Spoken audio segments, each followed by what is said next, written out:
Olá, pessoal! Eu sou Gustavo Americano, juiz de direito no estado da Bahia e professor de direito constitucional.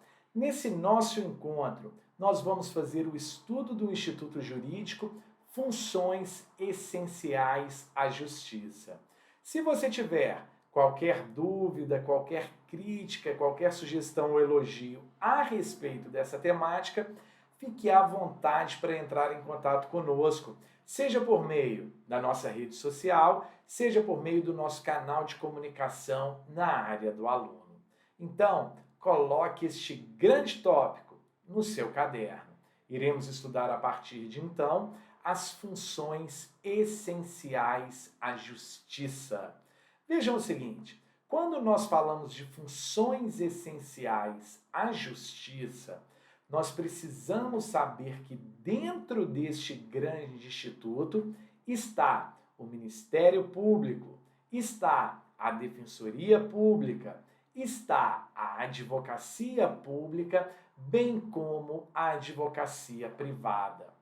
4 elementos que compõem, que fazem parte integrante das funções essenciais da Justiça. Ministério Público, Advocacia Pública, Advocacia Privada e, por fim, a Defensoria Pública. Vejam o seguinte, a primeira função essencial à justiça a ser estudada, a instituição do Ministério Público. E aqui nós vamos, então, falar sobre ela. Vejam o seguinte, quando se fala de Ministério Público, tenha em mente que o Ministério Público é uma instituição permanente. Não temos instituições, funções essenciais à justiça temporária. O Ministério Público é uma instituição permanente. É essencial a função jurisdicional do Estado. E lhe cabe, principalmente, a defesa de um tripé, da ordem jurídica, do regime democrático e dos interesses sociais e individuais indisponíveis. Então, coloquem no seu material o tripé que sustenta o Ministério Público em sua atuação é a defesa, primeiro, da ordem jurídica, segundo, do regime democrático, terceiro, dos direitos sociais e dos direitos individuais que são marcados pela carga da indisponibilidade. Existe indisponibilidade de direitos em jogo, necessário se faz a atuação ministerial. Existe um Estatuto Constitucional do Ministério Público, regras previstas na Constituição que estabelecem requisitos de ingresso, direitos, prerrogativas, deveres e vedações. E nós vamos falar um pouquinho agora sobre elas. Para se ingressar na carreira ministerial, para fazer parte do Ministério Público, seja como procurador de justiça ou como procurador da República, você precisa ter em mente que o ingresso na carreira exige a aprovação em um concurso público. Este concurso público é um concurso público de provas e títulos. Então, é um concurso que é permeado tanto por prova objetiva, discursiva, questão atinente a parecer, peça prática ministerial e oral, bem como análise de título. Em todas essas etapas do certame, a participação da Ordem dos Advogados do Brasil, ela é indispensável. A Ordem dos Advogados do Brasil participa desse certame com o escopo, com o objetivo de averiguar e assegurar de maneira prevalente a lisura deste procedimento. Só que, para se ingressar nos quadros ministeriais, é necessário que esse pretenso candidato ele tenha, no mínimo, 3 anos de atividade jurídica. Vejam o seguinte, Quando nós falamos no mínimo 3 anos de atividade jurídica, uma pergunta que surge é a seguinte: estes 3 anos de atividade jurídica, eles precisam ser comprovados em qual momento?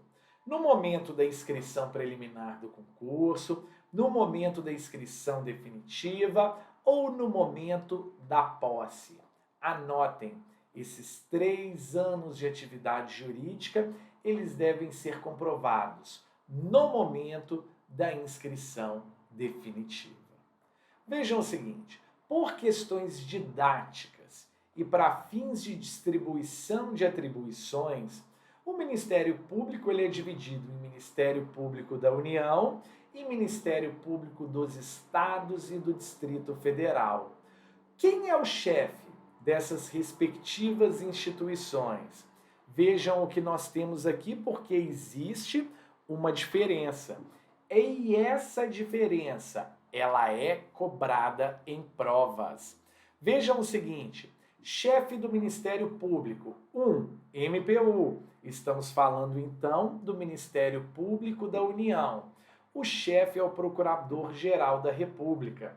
Esse Procurador-Geral da República, ele é nomeado pelo Presidente da República dentre integrantes da carreira maiores de 35 anos, após aprovação de seu nome pela maioria absoluta dos membros do Senado.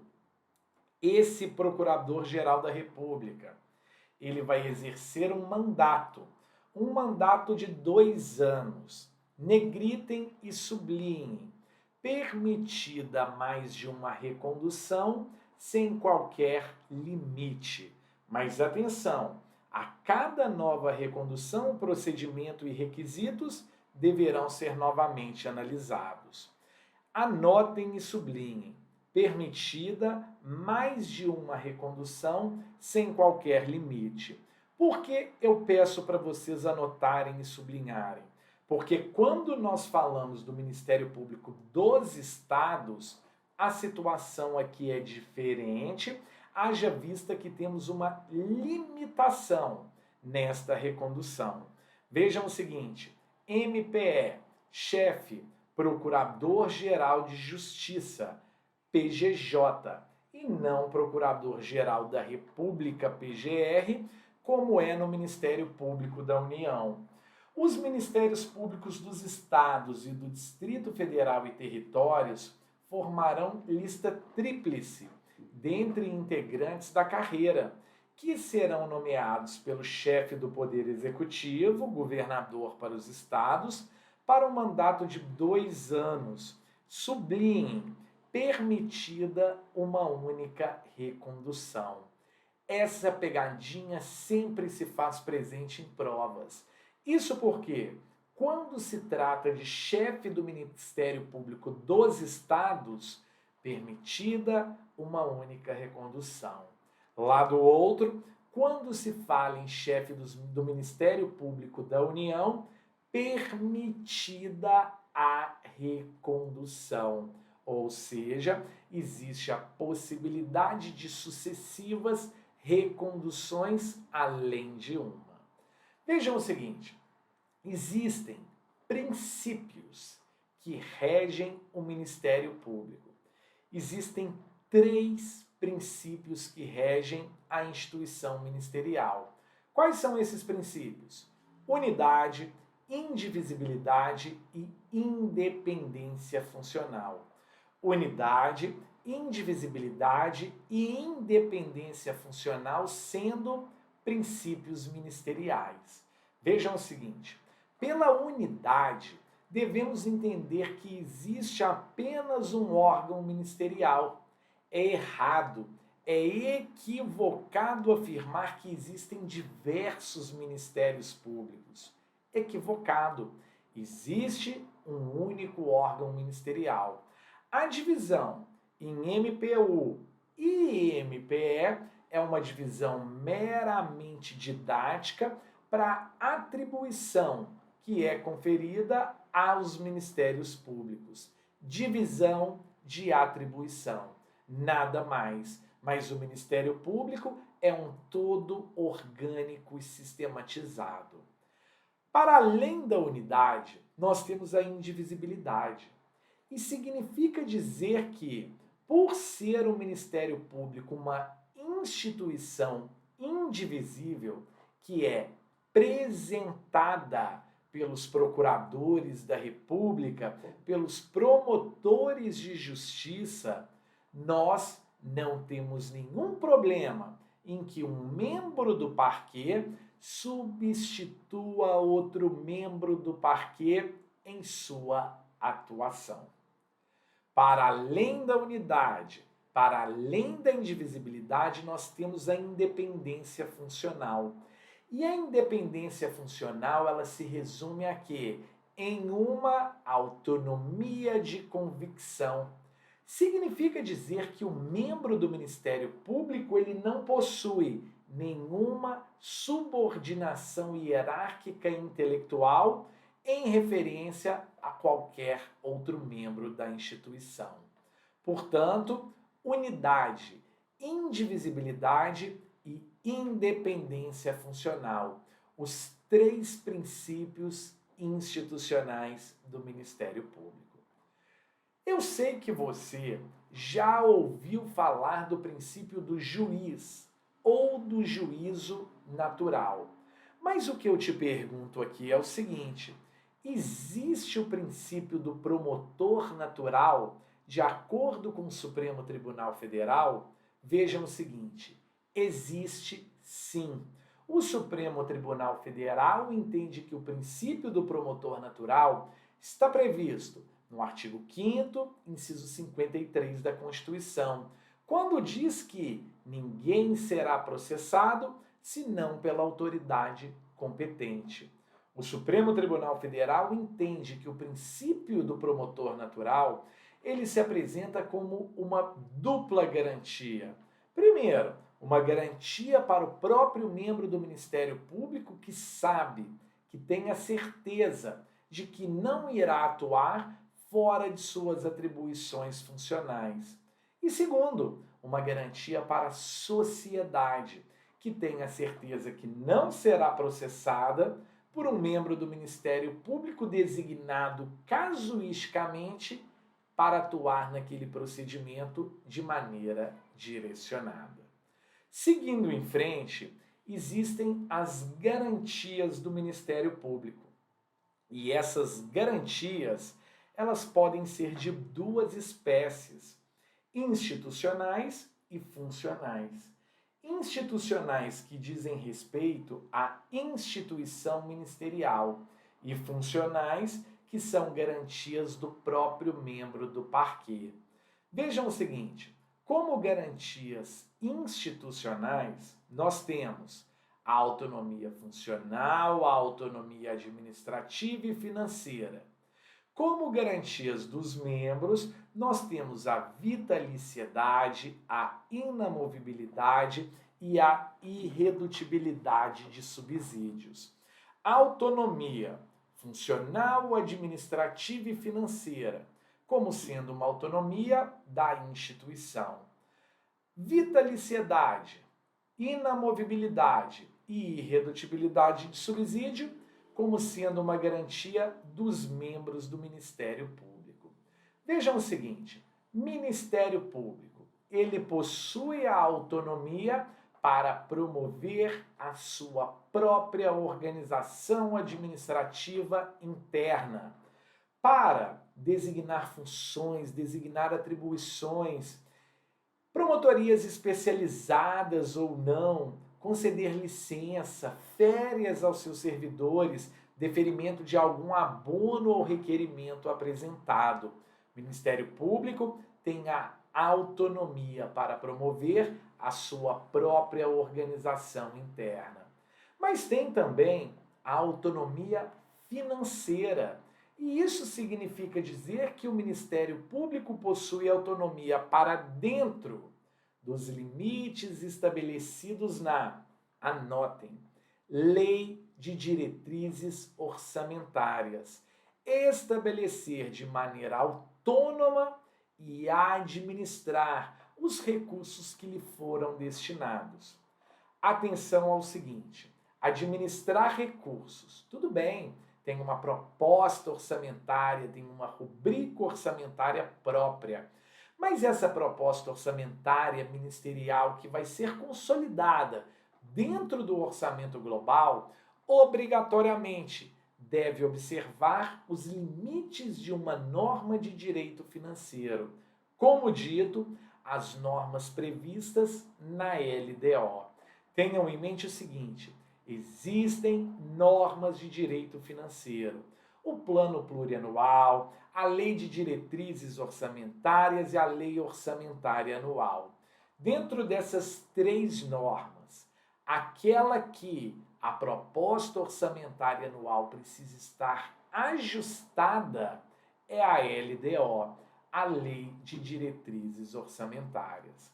Agora vejam o seguinte: existem as garantias dos membros. E quando nós falamos de garantias dos membros do Ministério Público, nós estamos falando de vitaliciedade, de inamovibilidade, de irredutibilidade de subsídios. A vitaliciedade, ela está para o membro do Ministério Público, ela está para o membro da magistratura, como a estabilidade está para os demais agentes públicos. A estabilidade no serviço dos demais agentes públicos, ela é adquirida após 3 anos de exercício de função pública. Lá do outro, a vitaliciedade para os membros do Ministério Público e da magistratura, ela é adquirida após 2 anos de exercício de atividades ministeriais ou de atividades judicantes, para o caso dos magistrados.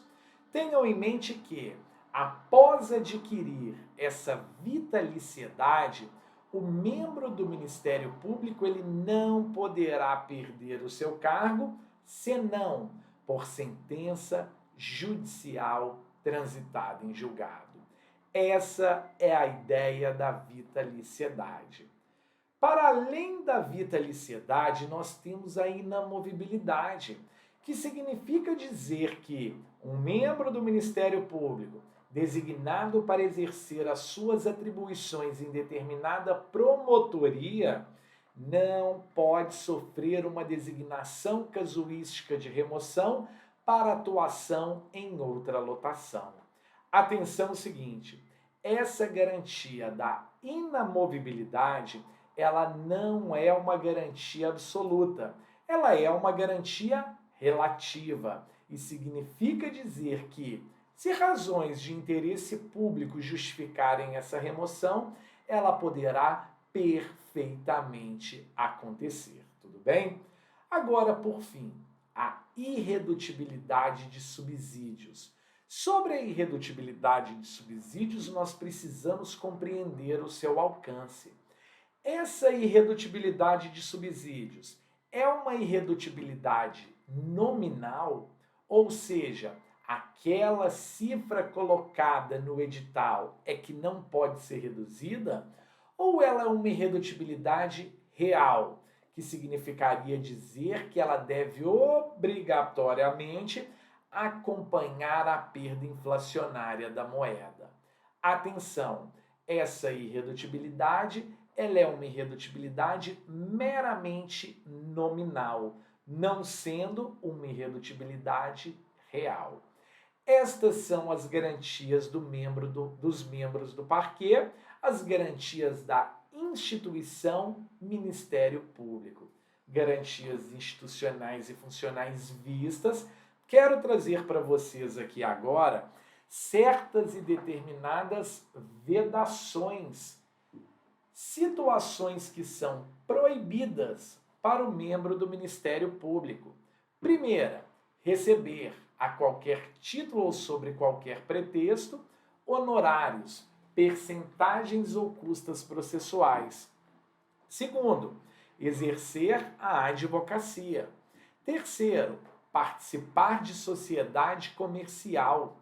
Quarto, exercer, ainda que em disponibilidade, qualquer outra função pública, salvo uma de magistério. Quinta, exercer atividade político-partidária. Sexta, receber a qualquer título ou pretexto auxílios ou contribuições de pessoas físicas, entidades públicas ou privadas, ressalvadas as exceções previstas em lei. Todas estas 6 proibições, todas essas 6 vedações, elas precisam ser memorizadas. Vejam o seguinte: o artigo 129, em prosseguimento do nosso estudo, ele traz um rol meramente exemplificativo de atribuições que podem ser desenvolvidas pelo membro do Ministério Público. Esse artigo 29 traz as funções institucionais do parquê. As que estão marcadas de vermelho são aquelas funções institucionais mais cobradas em provas, que diz respeito a promover privativamente a ação penal pública na forma da lei. Isso porque o titular da ação penal pública é o membro do Ministério Público, na verdade não o membro, mas sim o Ministério Público. Cabe a ele também promover o inquérito civil e a ação civil pública para a proteção do patrimônio público e social, do meio ambiente e de outros interesses difusos e coletivos, bem como exercer o controle externo da atividade policial, na forma da lei complementar mencionada no artigo anterior. São as 3 atribuições, são as 3 funções institucionais ministeriais mais cobradas em prova. Mas não se esquecendo da leitura dos demais dispositivos, que passam pela defesa judicial dos interesses de populações indígenas, expedição de notificações em procedimentos, realização de diligências investigatórias e requisição de instauração de inquérito civil, bem como cláusula geral, o exercício de qualquer outra função que for atribuída e compatível com as atividades ministeriais. Sobre o MP, um outro ponto precisa ser levantado, que diz respeito a quê? A investigação ministerial, ao PIC, ao procedimento investigativo ministerial. Durante muito tempo se debateu se seria possível o Ministério Público realizar atos de investigação. E o Supremo Tribunal Federal chegou à conclusão de que, com base na teoria dos poderes implícitos, é plenamente possível ao MP exercer atos de investigação. Se ele possui a atribuição fim, que é a titularidade da ação penal pública, ele possui também os meios indisponíveis para chegar à sua convicção de propositura daquela demanda. Só que a atuação ministerial no que diz respeito a esses atos de investigação, ela não é livre, ela deve obedecer parâmetros que foram traçados pela jurisprudência do pretório excelso. O que o Supremo Tribunal Federal disse? MP não pode presidir inquérito policial. Presidência de inquérito policial é algo exclusivo do delegado de polícia. O que o Ministério Público pode presidir na sua atuação investigativa é o PIC, o procedimento investigativo criminal.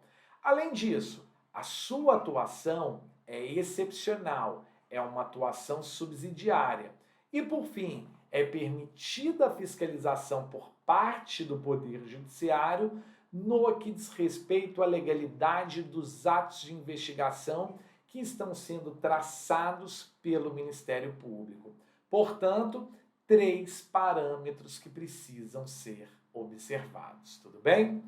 Vimos o que era necessário sobre o Ministério Público. Vamos falar um pouquinho agora da Defensoria Pública. Vejam o seguinte, quando nós falamos da Defensoria Pública, uma instituição de certa forma nova, também permanente, também essencial à função jurisdicional do Estado, nós estamos falando de quê? de uma instituição que tem por função promover, vamos anotar?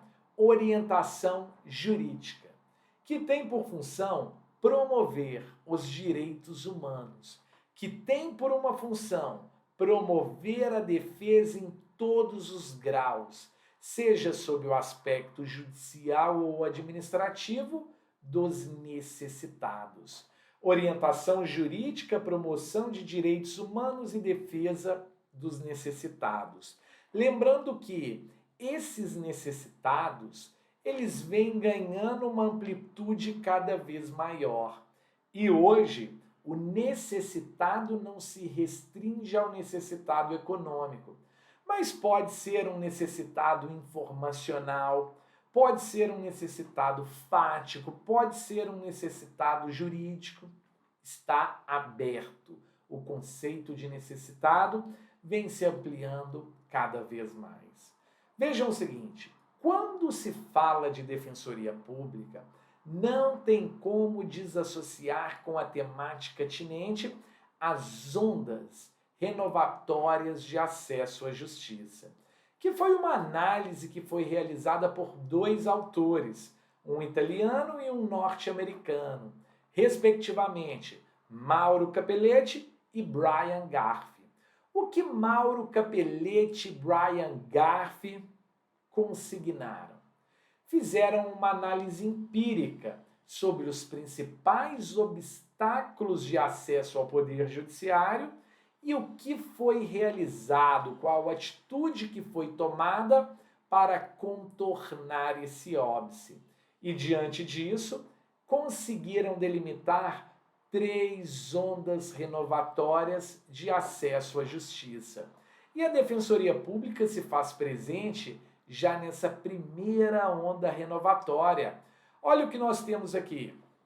Primeira onda renovatória, 1965. Um dos principais entraves de acesso ao Poder Judiciário é o custo para se postular ou se defender no Poder Judiciário. Qual foi a onda renovatória a esse entrave? Assistência judiciária, onde nós tivemos defensoria pública, advogados dativo, lei de justiça gratuita, ou seja, uma forma para contornar esse primeiro obstáculo. E você pode ver a defensoria já se fazendo presente, então, no contorno deste obstáculo. A segunda onda, legitimidade para a tutela de determinados direitos difusos. Perguntou-se, quem possui legitimidade para tutelar o meio ambiente? A moralidade pública, a probidade administrativa. Eu não possuo. Você também não deve possuir. Quem possui? O entrave foi superado com a Lei de Ação Civil Pública. E a Defensoria, mais uma vez, se faz presente, porque foi recentemente incluída como um legitimado extraordinário para a propositura de ação civil pública. A terceira onda diz respeito ao enfoque do acesso à justiça. Antes nós tínhamos um único foco, um único enfoque, um magistrado, um terceiro imparcial, dando uma solução para aquela situação. O que aconteceu diante disso? Ampliou-se, porque viu-se que isso é insuficiente. E ampliou-se de qual maneira? Por meio da conciliação, por meio da arbitragem, por meio da médio-arbitragem, ou seja, formas alternativas de solução dos conflitos. Tudo bem?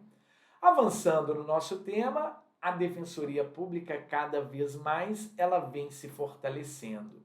E por meio da Emenda Constitucional 45, nós tivemos o fortalecimento dessa instituição, oportunidade em que lhe foi conferida uma autonomia funcional e administrativa mais densa.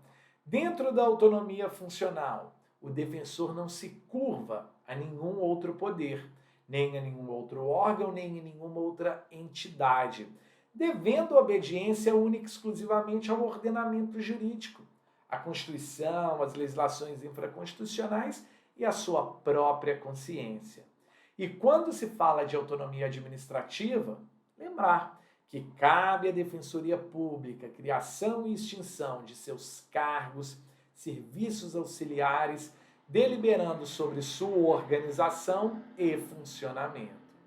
Vejam o seguinte, assim como o Ministério Público, a Defensoria Pública também possui poderes institucionais.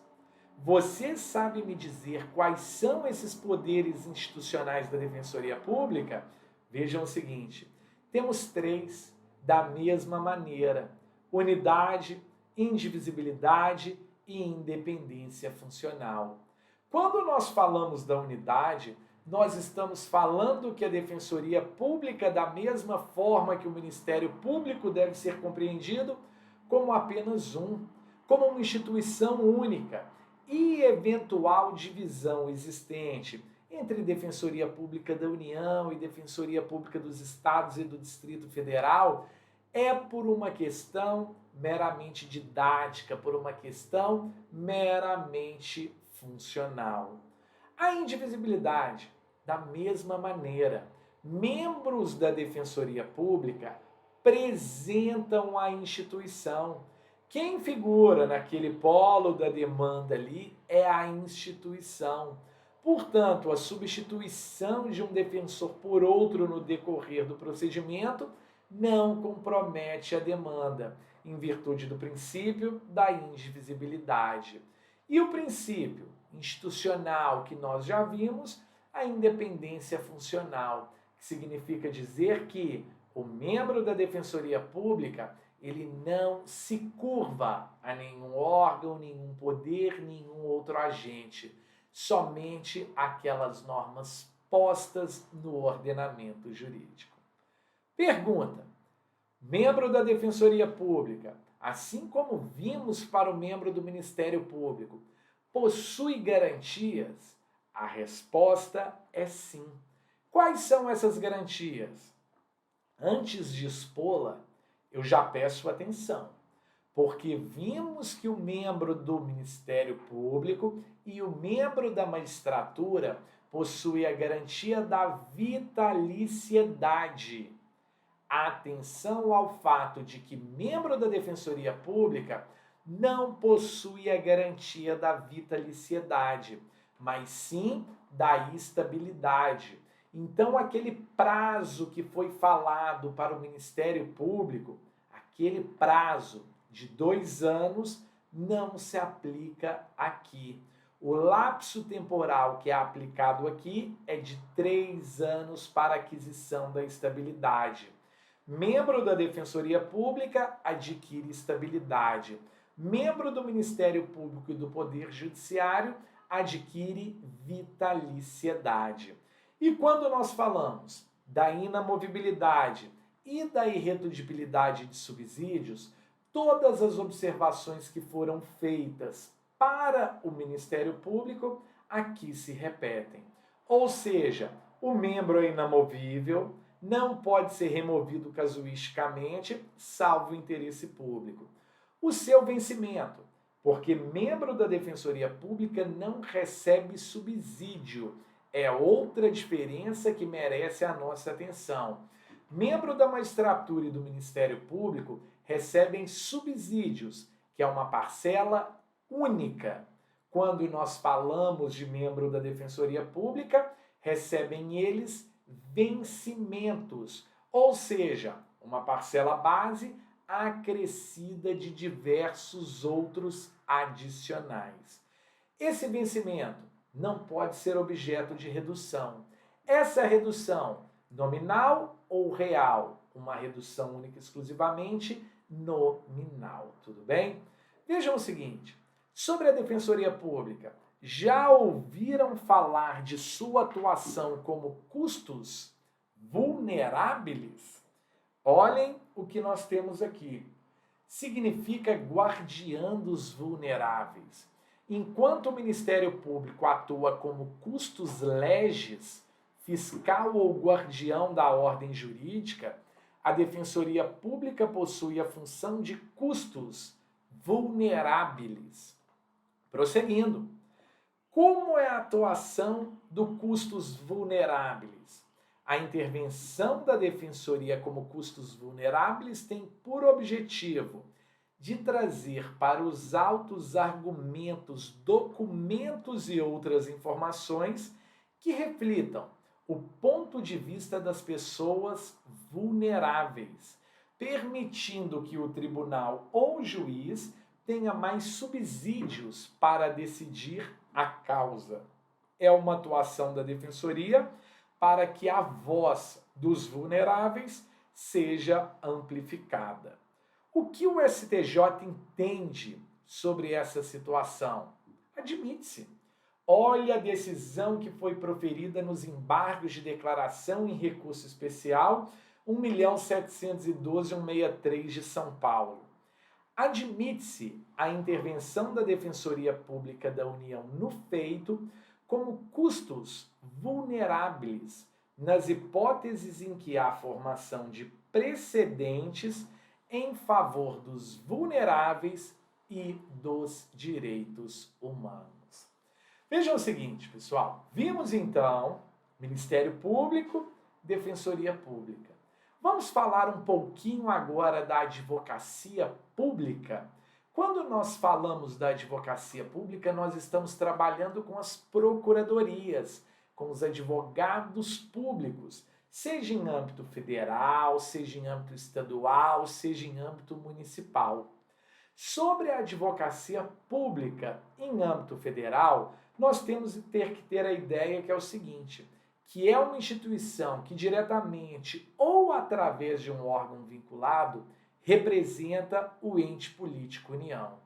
E essa representação que é feita ao ente político União, tanto nas esferas judicial quanto extrajudicial, cabendo atividades então de consultoria e assessoramento do Poder Executivo. Uma atuação muito importante da advocacia pública diz respeito aos pareceres dentro dessa atividade de consultoria e assessoramento do Executivo. E esses pareceres são de 3 espécies: facultativo, obrigatório e vinculante. Quando nós falamos do parecer facultativo, ele consiste em uma opinião emitida por solicitação de órgão ativo ou de controle, sem que qualquer norma jurídica determine a sua solicitação.